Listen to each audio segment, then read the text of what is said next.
Welcome, everybody, to the Nuggets of Gold podcast. Today, we're going to be doing a mock draft. Then, we're going to be talking about the quarterbacks that we want to see selected. And then, finally, we're going to end up talking about a little bit about Najee Harris and a potential fit in San Francisco. Kind of a random trade up idea, but it's just going to be a pretty fun one to talk about. But if you're listening on YouTube, we're gonna put these out in 3 different segments. So make sure to sub and then come back to the channel for those. But we're going to do a mock draft right now for Monday. And I'll start off right away. So we got Justin Fields at 3rd overall. I think all of us expect him to be the pick, expect him to be the number 3 pick. But let you start, Aiden. What do you think about Justin Fields at 3 overall? I think he's a good pick. I think he's the best combination of ready right away and potential of really the 3-ish guys that are in that sphere, because we're expecting Wilson to be gone at 2.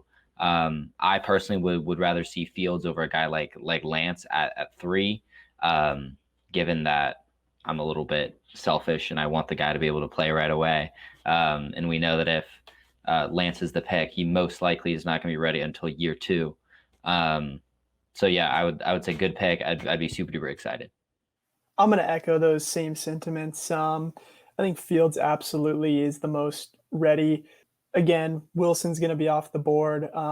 You can argue Mac Jones is the most ready, but obviously he's not the most special. And I think that at pick 3, you're trying to take the combination of most ready and most special. And with the guys we expect to be available there, I think Fields absolutely is the pick.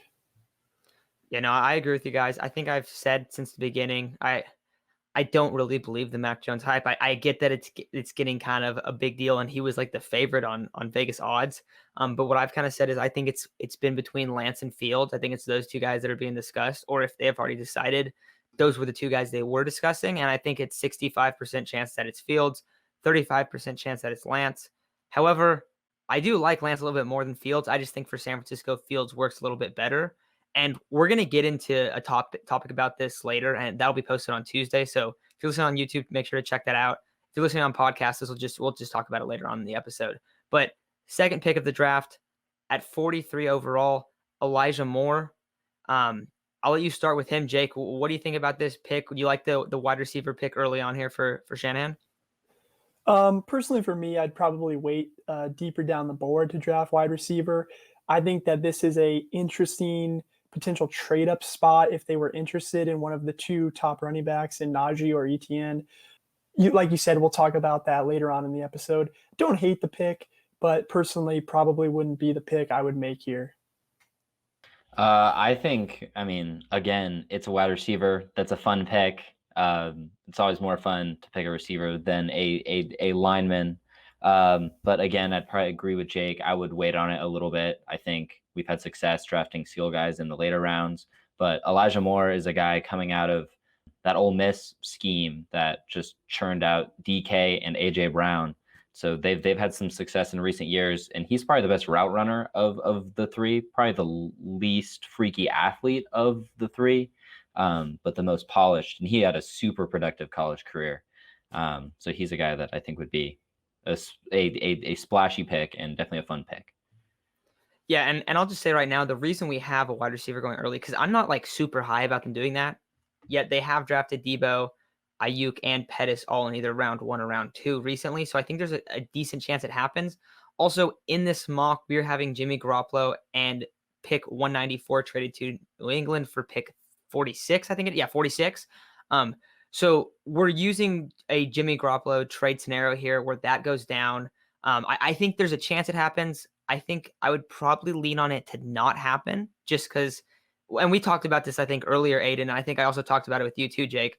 It just seems like they want to have Jimmy around. But for this mock draft scenario, we're going to have them trading Jimmy Garoppolo. Then with that pick, which is only 2 picks after, will be another Elijah Molden. And when I was kind of looking at this guy, I see him fitting that Jimmy Ward role. I messed that one up. But I like the pick here. I think it's just a guy that they need to bolster the secondary. They really do. I totally expect them to take a guy in either round 2 or round 3. And for this scenario, I have them taking Molden. I think he can be kind of one of those scrappy players where it's just, hey, he can go out there, he can cover, he can do a lot of things. He's kind of a mixture of like a K1 Williams in the slot, but then he can also play safety and move around like Jimmy Ward does. So I really like how he fits because we've seen guys like him a lot where they just have flourished in San Francisco's system. But Aiden, what do you think about that selection? I think it's a great pick. That's one of my favorite picks in this mock shop that we did. He's a guy that's been linked to the Niners a lot of times over Twitter. I think he's the guy who would be the nickel and the kind of, like you said, the Ward role moving forward, because K1 is free agent after this next year. And then I think Jimmy Ward comes up not long after that. And also, not to mention just those guys, sorry to interrupt you, but And Jason Tart Brett, short-term deal, Tart, short-term Mhm. deal. Okay, like everyone's on a short-term deal, so they're going to have to get some secondary pieces. And we're going to talk about Najee a little bit later. But I mean, I could even see them trading up and getting a corner at the end of the first round if a guy like Horn falls. But I think it's super important to get the secondary. So this was one of my favorite picks. Yeah, and I think Elijah Molden is a home run pick here. It just makes too much sense. I said it before the show. When a guy gets linked so much like this, it feels like it's just going to happen anyways. We saw it back in 2019 with Deebo Samuel, where people were basically saying this guy's a Patriot or he's a Niner. Like he just fits their mold so well. And I think that same scenario plays out here with Molden. He's been linked to us way too much, where you feel like he's a second rounder for us regardless. I think they'll make this move for sure. Yeah, so I definitely like the like him getting drafted there, and that's why Elijah Moore got taken in right before him, just because I think he's a little bit higher profile guy, and so I kind of like that tandem right there in the second round. I mean, those are two guys that can be impact players from day one, and they're not even going to have to do that necessarily. Now, Elijah Moore probably would play a lot of the slot. You're probably going to see him involved in the offense quite a bit. But for Molden, like he's not really even gonna have to start right away, which is super cool to kind of let him adjust and get situated in San Francisco and then be that future starter there at, I mean, you could put him probably at nickel or at safety, I would assume. But then moving on to the comp third rounder, which is pick 102, is Kendrick Green, who's an offensive guard / offensive tackle. He's 6'4", 315, and just looking at him, he could potentially be a guy that kind of maybe not fights McGlinchey for that tackle spot, but is a possible competition to replace McGlinchey there if they were to move him inside. And also Kendrick Green could play guard. That's where he played in college. So I kind of like this idea of adding another guy like, hey, let's get some competition on the right side of the line. It's a third round pick. He's not going to be pressured to start. It would probably be Brunskill at right guard, but if he plays really well or a guy gets hurt, he can be someone that can fill in and be a depth offensive lineman. So Jake, what do you think about that selection? Yeah, I think you hit the nail on the head. It's Brunskill competition for sure. I think one thing the 49ers really lacked last year was offensive line depth. Because when we had the Super Bowl run 49ers, you were seeing guys step up. When Weston Richburg went down, you saw Garland step up. And there's multiple other positions among the offensive line that went down that year where guys had to step in. I know McGlinchey was hurt for a game or so. I think Staley was out for multiple weeks. And you really, really need that competition where, if a guy does go down, hey, now you have a really, really good condition depth piece to just plug right in. Absolutely. He's a guy who switched from DT, which he played in high school, and really had a very productive college career. He's the third rated guard in the entire country last year, all Big Ten first team, first offensive Illinois player to get that honor since A.J. Jenkins. Bit of a Niner connection there. And he was a second team All-American. So anytime you can get a guy like that in the third round, that's a no-brainer. I'm pretty sure that nobody wants him after hearing that. So then round 4. No, I love that AJ Jenkins is the last guy. That's terrible. That's just sending a lot of bad signals to 49ers fans out there. But then round 4, I think this is how you say his first name, Jameen Sherwood. He played safety at Auburn, so he's played against a lot of high competition. 6'2", 220 pounds. He played it's like a money backer position. But I think he could be the Niners' Sam linebacker and potentially fight with a couple other guys in that spot because they're kind of adjusting what they want that guy to do. I don't really know how that's going to look like, but I've heard some rumblings that it's almost more like a safety position where he comes in as like almost like Blitz Boy out there, as an edge rusher. And so so we might see him get taken there. I just kind of like the fit. But what do you guys think about him? Oh, also he met with San Francisco, like I think the article was published 20 hours ago. So that's also another really interesting piece about this guy. But Jake, what's your thought on Sherwood potentially playing that Sam linebacker role? Yeah, it's definitely possible, and I think that they're going to look into it more now than ever, especially with Salagon.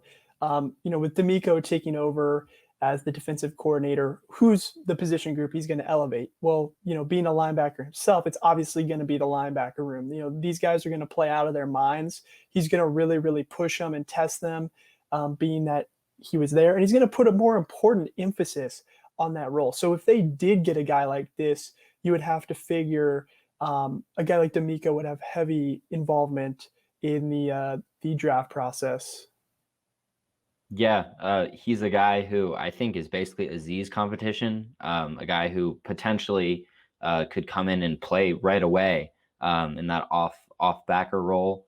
But yeah, I think it's a super good pick with a lot of upside. We mentioned that he played against Power Five competition, started at safety at Auburn, but he's a bigger guy, could play inside, and kind of a guy for D'Amico to mold in an image that we want the new age Niner linebacker to look like. Yeah, no, and you bring up D'Amico's influences there, and that's one of those interesting things. Is a lot of times you're going to have to only have two backers on the field just because of the personnel that the offense comes out in.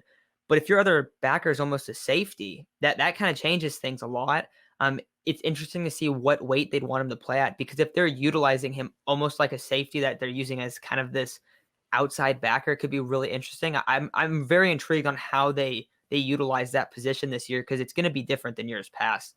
But Also, real quick, just to chime in, Dre Greenlaw too, I think is an ex safety himself. So yeah, you now you have that connection. D'Amico, I believe, was already on the defensive staff. He might have actually been linebacker coach last year. I don't remember his specific role, but when you look at the progress that a guy like Dre Greenlaw has made, it's definitely possible that you can plug in a safety at linebacker. So for maybe people who are more casual or who don't understand that kind of transition, it's definitely possible, and they can step in and have an elite impact. and that's what's gonna be cool. I'm really intrigued on how this Sam backer role works out. But I'm gonna go through these other picks really quick because we have four left. So the Niners have three picks in the fifth round, and if you've been following the recent fifth round picks, that's music to all of our ears. So those three picks: Austin Watkins, wide receiver from the University of Alabama, Birmingham. He had a great Senior Bowl. There's a lot of contested catches on his tape, and he's 6'3", 210. Kind of looks almost like he could play that Kendrick Bourne role, coming from a small school, kind of doing that kind of, I don't know, that kind of impact, I guess. So maybe you see him kind of fighting for a like role player position almost at that wide receiver spot, and that's great value out of the fifth round. Then Chauncey Goldston, edge player, he played a lot in the B gap and then a lot at like outside the tackle. So he could potentially like try to fight to earn Bosa's backup spot. And he was a first team all Big Ten player out of Iowa. So interesting guy there, because I think we're definitely going to see the Niners take an edge guy. Do you guys agree that we will see that at least once this year? Yes. Yeah, 100%. And then the last pick of the fifth round was, I think it's Shai Smith, wide receiver, University of South Carolina. Played with Debo. Debo was praising him, saying that the Niners should go take him. I don't know if he's going to fall this far, but in our mock he did. I've always felt like he was a little bit expected to be like a third round pick. So if they get him in the fifth round, and I know that's the third receiver taken, but the Niners don't have that much receiver depth right now. So I wouldn't be surprised at all if they take some of these guys. And also, what a position to hit on in the draft, because I mean, you have Kyle Shanahan. He's one of the best wide receiver evaluators in the sport. So I think you have to utilize that and take a lot of these late round picks. And also, they seem to love the program of University of South Carolina. Another physical guy. I mean, you see him going up, mossing guys. He has crazy catches on his film too. If you want to see a good highlight reel, he's a great guy to watch. He's just mossing guys one-handed left and right, so it's super fun. Don't know if there's any like rumors there, but it would be interesting. I think it would just be another fun pick. And then the final draft pick, a seventh rounder, Elijah Mitchell, running back from Louisiana. And the reason we have him in this, super, small school guy. He's 5'11", 218, yet he runs a 4.32 to a 4.38. So it's the speed. It's having that speed and having a frame of 5'11", 6'18". That's really intriguing. Also, he was super productive at Louisiana. So interesting guy to take there. But that's going to do it for this mock draft. And let me know what you think about these guys. This is more just trying to find out what kind of positions we think the 49ers are going to target than like going off of like true evaluations. Cause I mean, I don't know a lot of these guys before we kind of look into them. We just got to check them out real quick. But I just like some of these picks. I think some of them definitely have some smoke to them. Jameen Sherwood, I think that's a guy that could definitely be taken. I think that'd be really cool if he was. So hopefully that meeting with San Francisco went somewhere. Kendrick Green, I like that kind of idea of getting an offensive guard, offensive tackle type. And then the wide receiver position, whoever Kyle takes, I'm going to be very intrigued by because it's Kyle Shanahan's evaluation of this guy, and that's incredibly important in my opinion. But that's going to do it for this mock draft. If you want to get those other segments, make sure to subscribe to YouTube and like and comment what you think about this video. So thanks.